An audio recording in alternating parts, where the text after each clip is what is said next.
আসসালামু আলাইকুম। হোপফুলি সবাই ভালো আছেন। আজকে খুব খুশির একটা নিউজ নিয়ে আপনাদের সাথে এসেছি। তো খুশির নিউজটা হচ্ছে যে ফাইনালি আমার টায়ার 2 ভিসা অ্যাপ্রুভ হয়ে গিয়েছে। তো আজকে আপনাদের সাথে মূলত আমার এই জার্নিটা আমি শেয়ার করব যে কিভাবে আমি এই টায়ার 2টা পেলাম এবং আমার কোম্পানি থেকে কিভাবে দিল, কিভাবে আমি এই কোম্পানিতে জয়েন করেছি। শুরু থেকে আপনাদেরকে সব বলি।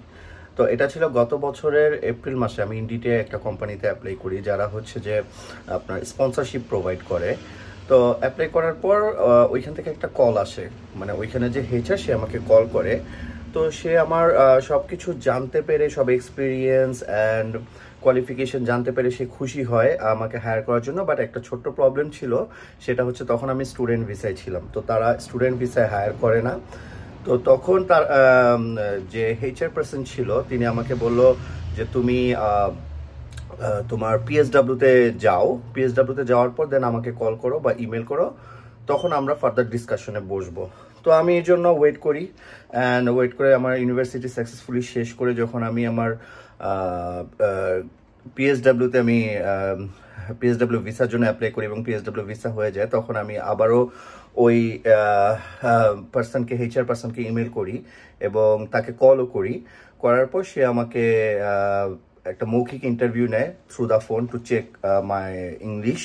তো এটা খুবই ইম্পর্টেন্ট, কারণ আমরা এখানে মেইনলি কাস্টমার বেস জব করি এবং আমি হচ্ছে একটা রিটেল কোম্পানির ব্রাঞ্চ ম্যানেজার। সো অবভিয়াসলি আমাকে অনেক কাস্টমারের সাথে ডিল করতে হবে। তো ওই টেস্ট করার পর সে আমাকে অফিসে কল করে। তো আমি অফিসে যাই। অফিসে যাওয়ার পর ওনার সাথে আমার আবার আরেকটা মিটিং হয়। সেখানে আমি তার সাথে ডিসকাশন করি প্রায় আধা ঘন্টার মতো। সে আমার সম্পূর্ণ প্রিভিয়াস এক্সপিরিয়েন্স সম্পর্কে জানতে চায় এবং আমি হচ্ছে আমার কোয়ালিফিকেশন, আমার স্টাডি ব্যাকগ্রাউন্ড সবকিছু আমি তাকে ডিটেলসে বলি এবং সে স্যাটিসফাইড হয়। হওয়ার পরে সে আমাকে সেকেন্ড ইন্টারভিউর জন্য এরিয়া ম্যানেজারের কাছে পাঠায়।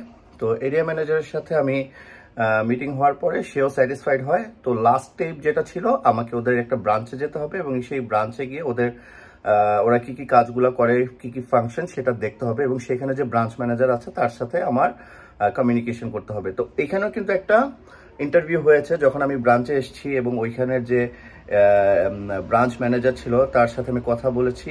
তো আলটিমেটলি কিন্তু সে আমাকে রেফার করেছে যে ওকে, এই পার্সনটা is more communicative and he looks interested in this job, so সে করতে পারবে। তো তখন ফাইনাল স্টেপ ছিল যে আমার কোম্পানি ডিরেক্টরকে একটা ইমেল করা লাগলো, মেসেজ করা লাগলো এবং সেই ডিরেক্টর হচ্ছে সেই ব্রাঞ্চ ম্যানেজারের কাছ থেকে আমার সম্পর্কে জানতে চাইলো যে আমি কিরকম, আমি পারবো কিনা। তো সে যখন আলটিমেটলি রেফার করে তখন আমার এই জবটা হয়ে যায়। তো হয়ে যাওয়ার পরে এরপর হচ্ছে যে ওদের 4 মাসের একটা প্রবেশন পিরিয়ড থাকে, 4 থেকে 6 মাস। তো আমি কাজ শুরু করি। তো যেহেতু আপনারা সবাই জানেন এপ্রিল থেকে স্যালারি থ্রেশহোল্ড চেঞ্জ হয়ে গিয়েছে। তো এই স্যালারি থ্রেশহোল্ড চেঞ্জ হওয়ার কারণে কিন্তু অনেক কোম্পানি এখন হায়ারিং এ যাচ্ছে না, কারণ 38,000 স্যালারি কিন্তু অনেক ইয়ারলি।